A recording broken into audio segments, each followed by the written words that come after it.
Minsan gusto kong magsumbong sa'yo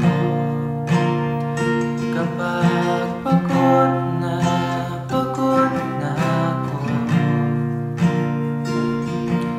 Tama pa ba init ng yakap mo ang hinahanap